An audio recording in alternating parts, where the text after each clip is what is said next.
Welcome to the Kill Count, where we tally up the victims in all our favorite horror movies. I'm James A. Janice, and today we're looking at Hostel Part 3, released in 2011. Unlike Part 2, Hostel 3 doesn't follow any of the characters or even countries from the previous films. Instead, the elite hunting club now runs a hotspot in Las Vegas, where four bros on a bachelor party wind up falling victim to them and their clientele. Although Hostel Part 2 bombed at the box office, work started on a third installment 1 year later in 2008. Eli Roth briefly toyed with a story that followed the Bubblegum Gang, but left the project early, claiming there was no such thing as a good Part 3. Come on, man, really gonna treat Dream Warriors like that? Series executive producer Scott Spiegel took over, the man who helped Sam Raimi make Evil Dead. When Spiegel started, Part 3 was a detective story about hunting down the hunters. And The Hangover came out in 2009, and Sony issued a directive. Do that! Thus the Vegas setting and a focus on suspense rather than torture porn. Hostel Part 3 was released direct-to-video and looks like it, with a cheap digital appearance and some questionable acting and shots. What is this shot movie, and why hold on it for 8 whole seconds? I'm not looking at anything! What the fuck? It subverts some expectations of a Hostel movie, so much so that it ends up barely being a Hostel movie. Except for the drawn-out torture scenes, of course, which feel more like padding here than ever before. The first two films have plenty of issues, but they challenge me, and I can respect that. I don't get anything strong in particular from Part 3. At this point, it's just going through the motions. Will a cheaper budget mean... What the... I was sent by today's sponsor. Magic Spoon? It's cereal. Reinvented.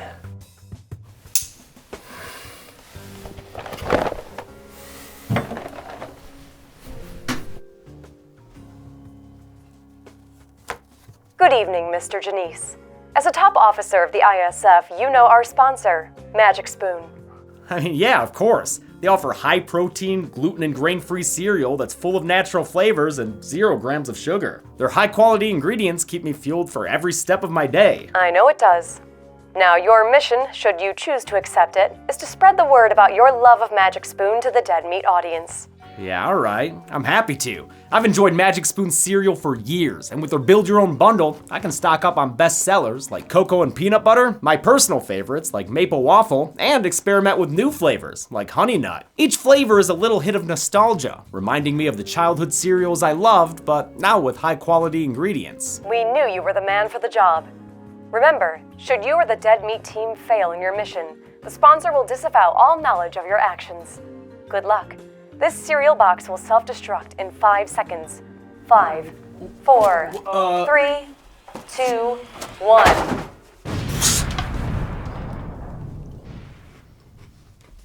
Still good. You can build your own variety box and get $5 off with our code DEADMEATJAMES at the link below. Plus, Magic Spoon is so confident in their product, it's backed with a happiness guarantee. So if you don't like it for any reason, they'll refund your money, no questions asked. Will a cheaper budget mean less torture and fewer kills? Let's find out and get to them. The movie begins horned up on booty cheeks, so I guess it is still a Hostel film in some ways after all. Travis is a dorky-looking American who finds himself shacked up with some PDA-loving roomies from the Eastern Bloc. Come.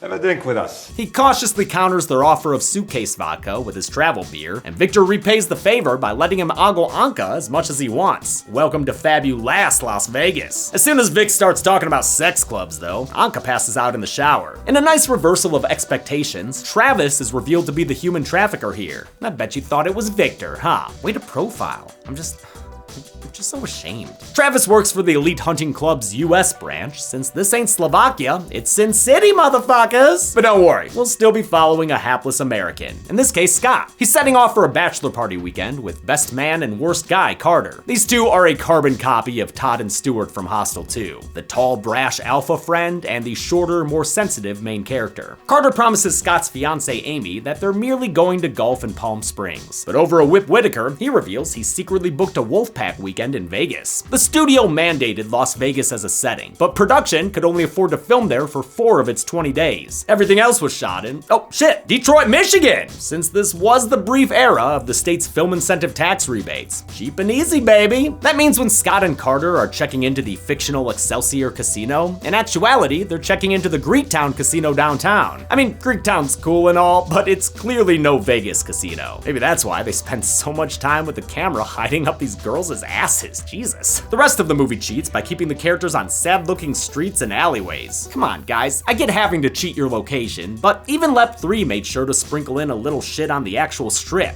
Or Fremont, at least. They meet up with the other two groomsmen for a long night of playing cards fast. Big slick! Justin's a mostly nice guy whose physical disability gets him rejected by some women and teased by his so-called friends. You're not only disabled, you're also gay. Not Alan Tudyk teasing him there is Michael, by far the most hostilist character, by which I mean a real piece of shit. Asians are bad luck. They're luck killers. Sorry. Nickel slot groupies Kendra and Nikki can't help but fall for the gang's riz. We like freaky. We've always been into that sort of thing. The ladies suggest a cooler place to loiter, way off the strip. The boys have so little blood in their brains, they don't even wonder why the cabbie's giving them a free ride to Club Jigsaw. Before they get inside, Amy calls Scott to worry and whine. She's worried about him cheating on her, since he's done it before, but she should be worried about him getting headbagged and waterboarded. Oh, and also cheating on her still, I guess. Cause turns out this is an elaborate bachelor party arranged by Carter. How much did he pay to rent this whole freaking warehouse? And all these people are there just for Scott, too. They freaking chant his name like a bunch of dorks.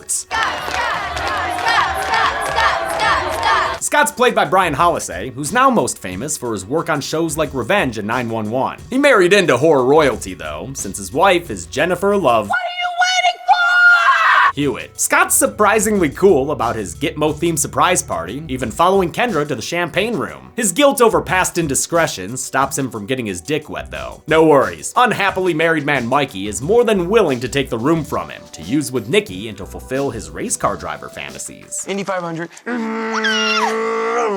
One more. Scott's puking outside and passing out when he's approached by the cabbie, or cabbies from his drunk POV. But don't worry, he wakes up safe and sound in his hotel room. I guess that guy just gave him a ride home. Oh, that's nice. Though Scott got off him free, that's not the case for Mikey, who wakes up in a human kennel. He's been taken out into the desert to the hunting facility, which was played by the Detroit Masonic Temple, the largest of its denomination in the world. Opened in 1926, the building is so vast that it was used as a soundstage simultaneously by Hostel 3, the horror comedy Vamps, and Sorrentino's This Must Be the Place. Chelsea's been there for dance recitals, and director Scott Spiegel was familiar as well. He and buddy Bruce Campbell had their 1976 high school graduation there. Mikey's cage is across from Victor. Hey Victor, remember that guy? There was one more scene with him and Anka, clumsily placed mid-opening credits, but they haven't been seen in the past 20 minutes. He's here now though, and he watches as Mikey's dragged out of his cage by guards who yell at and emasculate him. Take your fucking mouth and take it like a man! It's hard to just buck up when you're the latest contestant on Wheel of Misfortune, an idea Scott Spiegel had that he couldn't believe cleared the legal department. As if the stakes of thrill killing weren't high enough, this Vegas-based spin sees the hunting club's clients gambling on various torture porn predictions, like how quickly Mike will mention his family. Please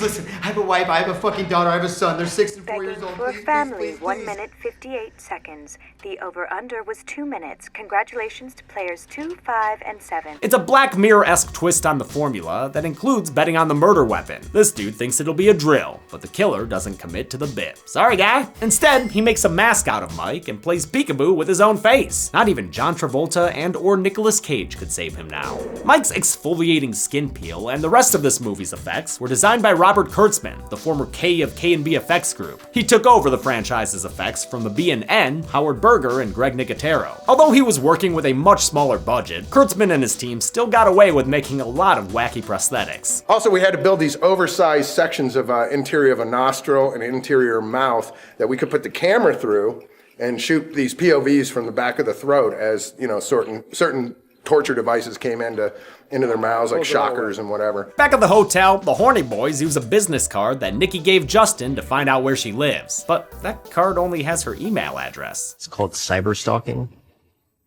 I'm pretty good at it. Something we should know, Justin? They eventually break into Nikki's trailer, only to find that nobody's home. And the other sex worker, Kendra, busts in with a burly friend, and the guys learn Nikki's in the same boat as Mike. Nikki didn't come home last night either. The unlucky ladies weren't working for the elite hunting club at all. They were just hired by Carter for the party. Nikki is just as much a victim as Mike. Actually, probably a bit worse. Her public execution comes in the form of a sugar water spritz and a sprinkling of cockroaches. Pretty gross, but probably not fatal. fatal, right? Oh, never mind, it is fatal. Damn, girl, you could have closed your mouth or chewed. Don't let fear be such a factor. Travis, the creep from the opening scene, reminds us all that he's a creep. Still fucking hot. Nasty little Axel. He tries to convince Nikki's friend she's alive by texting them a picture of her face, just like the hunters did with Oli in the first movie. This time, the bad guy goes the extra mile and uses it to lure them towards a hostel. Can't help but think they maybe should have brought Kendra's shotgun-toting friend. He could have helped when people started coming out of the mirrors and shit to capture Carter, Scott, and Kendra. Travis personally takes care of Justin, who gets one good hit in, but is ultimately taken just the same. They're carted off to the battering cages, where the goons call first dibs on Justin. As he's escorted to the showroom, Carter shows his get-out-of-jail-free bloodhound stamp. It saves him from trouble, but not Scott. It means members only. Carter, you dick! Turns out Carter is a member of the Bloodhound Gang, and he's here to do it like they do on the torture porn channel. Despite being one of their best customers, Carter's still disliked by Mr. Fleming, the guy in charge here. Fleming's gone out of his way to grant Carter a special request, and the dude is still a total Kipper douchebag. Come on, man, don't order Jack straight up if that's how you're gonna drink it in front of this guy. Fix your face. Carter has sold out his friends, meaning Justin's about to get killed by some ghost pirates. His killer is actually a Japanese cyberpunk woman, the only weirdly themed killer of the series. I guess it makes sense to have something like this when the clients are more spectator than spec, as in Richard. The hunter is a markswoman and gives Justin high-speed acupuncture with a crossbow. Eventually, she works her way to the most sensitive pressure point of all, the brain, or maybe the dick. Doesn't matter, she shoots them both and Justin is killed. Next up on Wheel of Misfortune is Scott, since he's not on the hunting club's client list. He's dressed up like he's going to see Goldfinger, but it's his bro Carter who expects him to die. Carter is played by former Titan of Memory Kip Purdue, who you might know as the voice of Alan in Resident Evil 7. He's great at being a sniveling asshole, even before the twist, but he elevates his performance to supreme assholery when it's revealed he's here to kill his best friend. It'll put the thrill back into killing, since murdering nobodies has grown old hat for him. And besides, then he can steal Scott's fiance. This is all about Amy? Yeah, what? This is all about Amy? Maybe you should have featured her in more than 2 short scenes, though there is a line that indicates a past between her and Carter. You had your chance freshman year. Before Carter can play Carver, Travis keeps the action interesting and lets Scott go so they can have a boy fight. They get it on like it's Nevada Battleland until Scott gets the upper thing on the ceiling and stabs Carter to near death. Interesting two-handed technique there. Of all the details in Hostel 3's kill box, the weirdest is a giant QR code that Scott and Carter's sword fight passed. It was intended to be one of many in the movie that viewers could scan for viral advertisements, but the idea was scrapped and now it just generates text that says, "Top left B." Scott makes his escape as Victor plans his own rebellion. He's able to spring a trap on a guard coming to tase him and gives the guy an electric tonsillectomy. Scott flails around for a better weapon of his own and gets medieval on some hench ass, but is shooted away from looting the corpse. Victor adds to the chaos by axing out the power, then sets a shining example by hacking a guard to death, before unfortunately catching a shotgun blast to the chest. I liked Victor, especially watching that opening scene in retrospect. He was just a non-jealous dude with a hot girlfriend who was down to get drunk with an American tourist. R.I.P. bro. Realizing that things have gone tits up, Fleming has Travis dismiss the clientele. They speed away from the building in their limos and avoid getting added to the kill count. Then Fleming says to execute Order 66. Kill them all. No witnesses. To ensure this scenario, they're setting up a bomb and sending out murder squads. Scott manages to save Kendra by blasting a guard before he can execute her. Turns out, he only bought her like 30 more seconds of life though, since Travis shoots her in the butt and I guess kills her with a kick to the face. Honestly, pretty gentle way to go in this series, all things considered. Down in the parking garage, Fleming tries to escape before this pop stand blows, but Carter escalates the situation, Mikey Myers style, and stabs the head honcho repeatedly in the front seat. Ultimately, he uses Fleming as a Dean Adams to get over the parking spikes. Brenda Bates, eat your heart out. Although he doesn't stick around long, Thomas Kretschmann brings his trademark menace to Fleming. From King Kong to Dario Argento to Indiana Jones, he's worked with all the greats, often as a villain. His casting carries on Roth's tradition of using genre legends and bit parts for these films. Back inside, Scott's giving a Midwestern eulogy for his friends. Oh, Jesus. Travis interrupts him, and the two play Is It Cake with various parts of the human body until Scott recycles cycles Justin's brace as a beating stick. He kills Travis with brute force, maybe even beating him to death before he bleeds out from his arm stump. As far as hostile bad guys go, I like Chris Coy's wienery performance as Travis. It was cool how the character slipped between behaviors as the situation needed. Fleming's self-destruct sequence is nearing the end as Carter and Scott both try to escape. Carter takes a beat to be a dick one last time, causing Scott to seemingly cash out in the explosion. Now, sure, there are a lot of people who might have died in that explosion, like clients and guards and, oh yeah, Anka, remember her? But there's no way to know a definitive number, and besides, that parking garage looked pretty empty to me. All that being said, the explosion nets us a fiery goose egg for the count, which also means Scott didn't die either, of course, despite the urn that Carter and Amy cuddle in front of sometime later. She keeps up the ruse until Carter drops his guard, and then she drops the bomb on him. Problem is, he's alive! My question is, how long was she going along with Carter's story? There's an urn there. It would have had to order that. So like what, at least a week? A badly burned Scott drags Carter to the improvised game room in their garage, where they have an entire home and garden section of misfortune waiting for him. The crazy kids landscape Carter's face with a rototiller, proving once again that the couple that flays together stays together. I can't wait to see how they top this for the bachelorette party, but for now, let's spin this wheel. Huh, get to the numbers. Thank God it didn't land on Help Crowdfund Thanksgiving 4. 12 people died in Hostel Part 3, fewer than the first two installments. The victims included 10 men and 2 women, giving us the bluest pie chart of the franchise. We've seen the same count and breakdown in 13 Ghosts and the combined kill count for Sunny Family Cult Seasons 1 and 2. Remember those? With a runtime of 88 minutes, that left us with a kill on average every 7.33 minutes. I'll give the golden chainsaw for coolest kill to Mike's facelift. I love the stringy shot of his skin coming off, kinda from his POV. Dull machete for lamest kill goes to Nikki. Death by cockroach is creepy and crawly and cool in concept. And I like that Kurtzman had to make an oversized mouth for the shot, but I'm not entirely sure how she died from it. Indigestion, maybe? I don't know. And that's it. Hostel Part 3 came out in 2011. Scott Spiegel was game to make another direct-to-video installment, but the studio wasn't interested.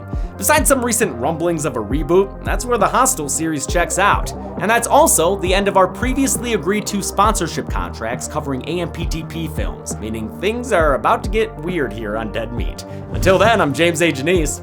This has been the Kill Count. Thanks a lot for watching this Kill Count for Hostel Part 3. I want to thank some patrons like Carson Griffey, Marcus Lundgren, Mr. Yeetmaster, Adam Craft PC, Brandon, Guillermo Martinez, and MCR Anime 58. Thanks everyone. Be good people.